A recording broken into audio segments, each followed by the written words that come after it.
बिस्मिल्लाहिर्रहमानिर्रहीम। आज का जो हमारा लेक्चर है इसके अंदर हम लोग जो टॉपिक कवर करेंगे वो है मल्टीप्लेक्सिंग। इससे पहले हम लोगों ने जितने भी लेक्चर्स किए हैं उसके अंदर जो टॉपिक्स हमारे कवर हो चुके हैं उन्हें मैंने हाईलाइट कर दिया और आज के लेक्चर के अंदर हम लोग इंशाल्लाह ताला मल्टीप्लेक्सिंग को कवर कर लेंगे और आने वाले नेक्स्ट लेक्चर के अंदर जो हमारे रिमेनिंग टॉपिक्स हैं इंशाल्लाह ताला 1 या 2 लेक्चर्स के अंदर वो भी कवर अप हो जाएंगे।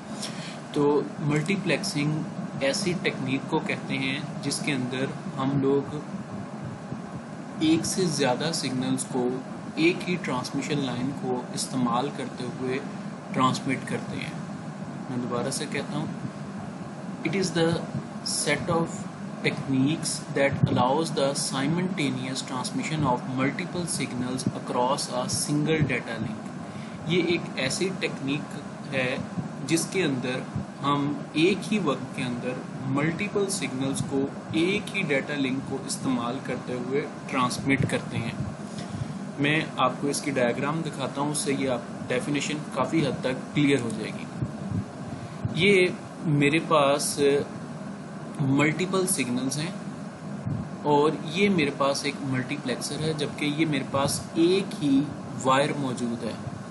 मल्टीप्लेक्सर क्या कर रहा है कि मल्टीपल इनपुट सिग्नल्स को रिसीव कर रहा है और इन सारे के सारे सिग्नल्स को एक साथ साइमल्टेनियसली एक ही लिंक को इस्तेमाल करते हुए एक डिस्टेंस से दूसरे डिस्टेंस तक पहुंचा रहा है या एक पॉइंट से दूसरे पॉइंट तक पहुंचा रहा है। अब दूसरी साइड पे हमारे पास भी एक और डिवाइस भी मौजूड है, डी मल्टीप्लेक्सर। वो इस एक सिग्नल को रिसीव करके दोबारा से मल्टीपल सिग्नल्स के अंदर ट्रांसमिट कर रही है। यहाँ पर हमारे पास इनपुट के तौर पे मल्टीपल सिग्नल्स मौजूद थे। हमने उन तमाम सिग्नल्स को कंबाइन करके मल्टीप्लेक्सर की मदद से एक सिग्नल बना दिया और एक लिंक को इस्तेमाल करते हुए, यानी कि एक ही वायर को इस्तेमाल करते हुए इस सिग्नल को ट्रांसमिट किया।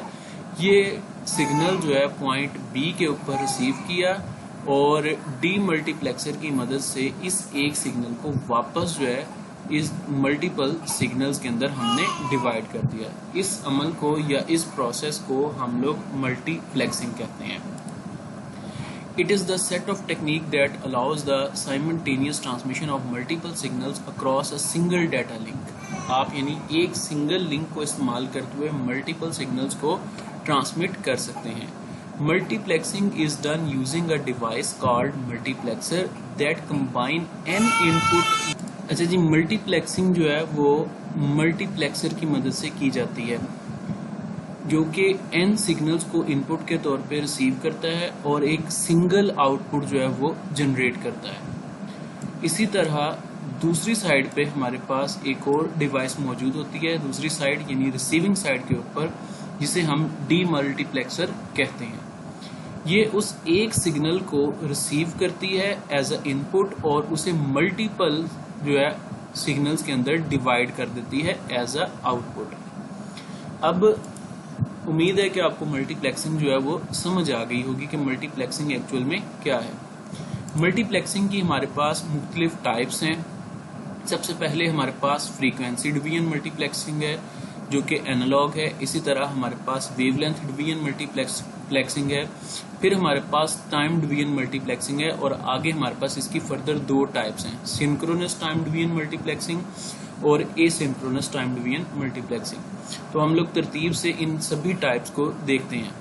सबसे पहले है जी हमारे पास frequency division multiplexing. It is an analog technique. Signal of different frequencies are combined into a composite signal and is transmitted on the single link।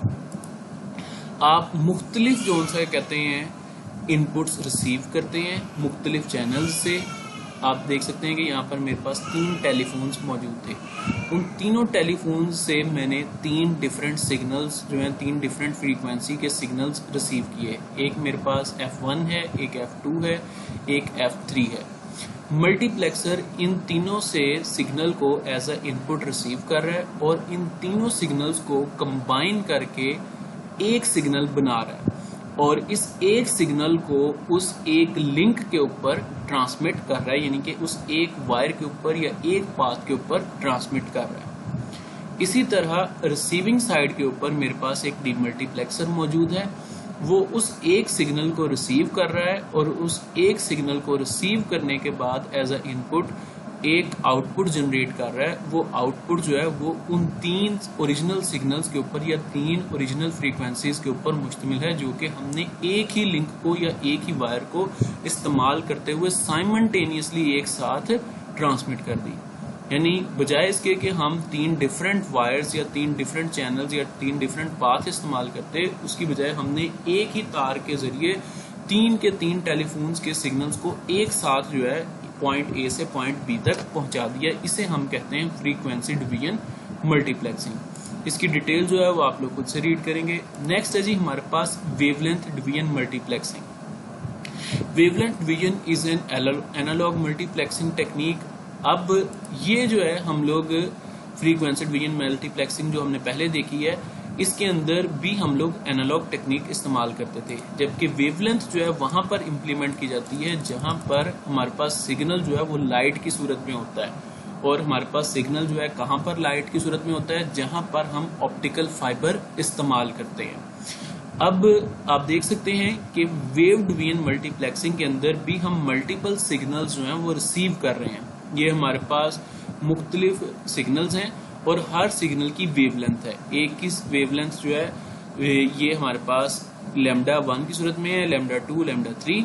हमने इन 3 सिग्नल्स को रिसीव किया और इस प्रिज्म की मदद से उन 3 सिग्नल्स को कंबाइन करके एक सिग्नल बना दिया और उस एक सिग्नल को हम एक ही वायर के ऊपर यानी एक ही फाइबर ऑप्टिकल केबल के ऊपर जो है वो पॉइंट ए से बी तक सेंड कर रहे हैं।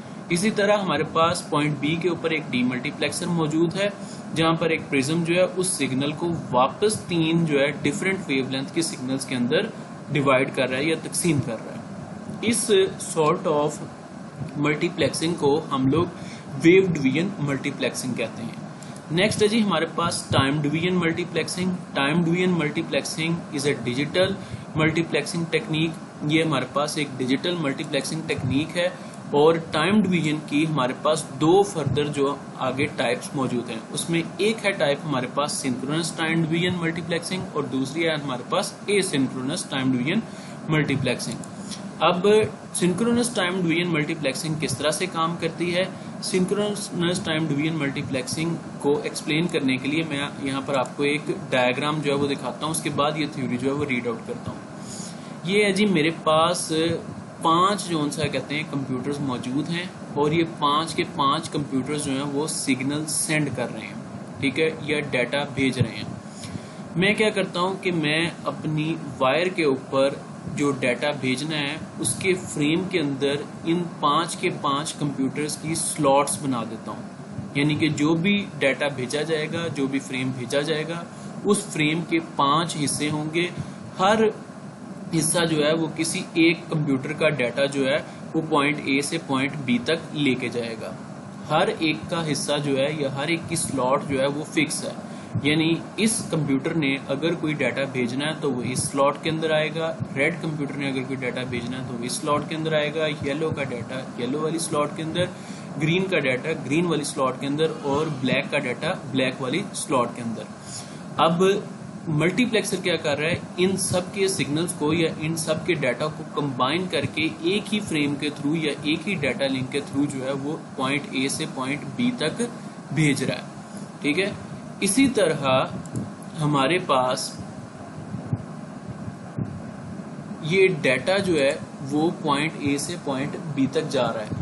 इस मोड ऑफ ट्रांसमिशन को या इस तरीकाकार को हम लोग सिंक्रोनस टाइम डिवीजन मल्टीप्लेक्सिंग कहते हैं।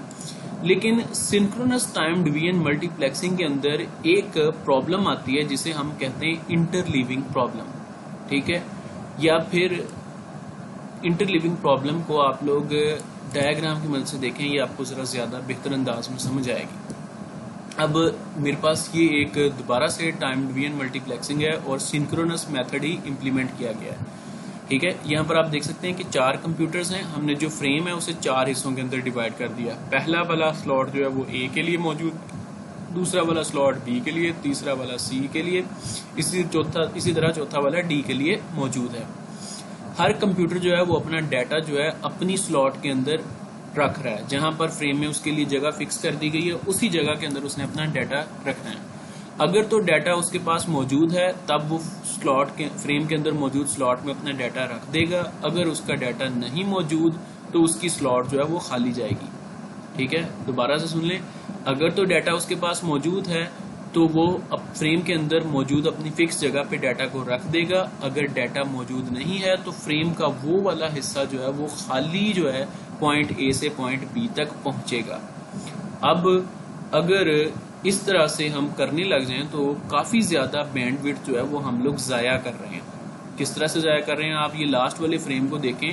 इसके अंदर जो ए है वो सिर्फ और सिर्फ वो डाटा सेंड कर रहा है, जबकि बाकी जो स्लॉट्स जो हैं वो मुकम्मल तौर पे खाली हैं। तो हम बजाय किसी और को मौका देने के अपनी जगह जो है वो फिक्स रखते हैं, अपनी जगह किसी दूसरे के लिए नहीं छोड़ते, जिसकी वजह से काफी ज्यादा बैंडविड्थ जो है वो हमारी जाया हो जाती है।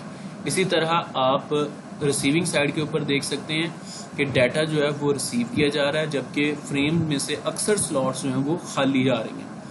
इन खाली स्लॉट्स के आने की रीजन ये है कि हमने फ्रेम के अंदर हर कंप्यूटर की स्लॉट जो है वो फिक्स कर दी है कि इस स्लॉट के अंदर सिर्फ इसी कंप्यूटर का डाटा आएगा, चाहे वो डाटा भेजता है या नहीं भेजता। अब अगर तो कंप्यूटर डाटा भेजता है तब हमें किसी किस्म का कोई प्रॉब्लम नहीं है, लेकिन अगर कोई एक कंप्यूटर जो है वो डाटा नहीं भेज रहा जबकि दूसरा कंप्यूटर जो है वो ज्यादा डाटा भेजना चाहता है, तो सिंक्रोनस टाइम डिवीजन के अंदर ये पॉसिबल नहीं है। बल्कि वो पैकेट जो जिसके अंदर खाली स्लॉट्स अवेलेबल हैं उसके अंदर हम किसी दूसरे कंप्यूटर का डाटा जो है वो सेंड नहीं कर सकते। तो इस प्रॉब्लम को टैकल करने के लिए हमारे पास एसिंक्रोनस टाइम डिवीजन आई। एसिंक्रोनस टाइम डिवीजन के अंदर हमारे पास पैकेट्स जो हैं उसके अंदर स्लॉट्स बनाई गई, लेकिन किसी भी स्लॉट को किसी एक चैनल के लिए स्पेसिफाई नहीं किया गया या किसी एक कंप्यूटर के लिए स्पेसिफिक नहीं किया गया। अगर किसी के पास डाटा अवेलेबल है तो वो अपना डाटा जो है मल्टीप्लेक्सर को दे, मल्टीप्लेक्सर फ्रेम के अंदर मौजूद खाली स्लॉट के अंदर उसके डाटा को फिल करेगा और आगे भेज देगा।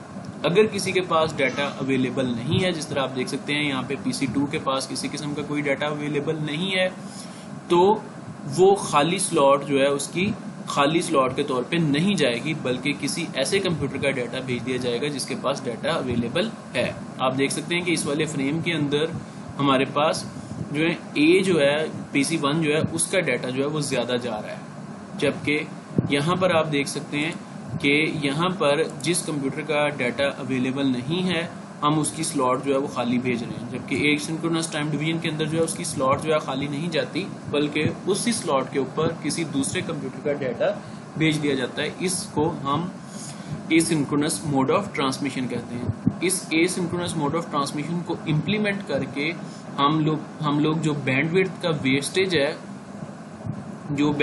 वेस्टेज है उसे काफी हद तक कंट्रोल कर लेते हैं। ये थी जी मेरे पास मल्टीप्लेक्सिंग की मुख्तलिफ टेक्निक्स या मुख्तलिफ टाइप्स जिन्हें हम इस्तेमाल करते हैं डाटा को ट्रांसमिशन के लिए। आपने इन्हें अच्छी तरह से तैयार कर लेना है, पेपर के पॉइंट ऑफ व्यू से थ्योरी के टॉपिक के हवाले से काफ़ी ज़्यादा इम्पॉर्टेंट है।